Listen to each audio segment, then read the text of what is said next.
tips para hindi malusyang si Mrs. Number 1, bigyan mo ng pambili ng pampaganda o budget. Number 2, tulungan sa gawaing bahay at pag-aalaga ng mga anak. Number 3, pag may pupuntahan ka, magpaalam ka nang hindi nag-aalala. Number 4, hayaan mong bigyan niya ang sariling magkaroon ng pahinga at hayaan mo mag-ayos.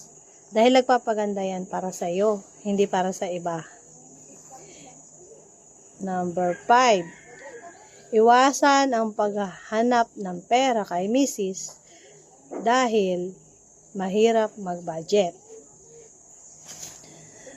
Number 6, hayaan mong makaidlip kahit ilang minuto si Mrs. para matanggal ang kanyang pagod at stress.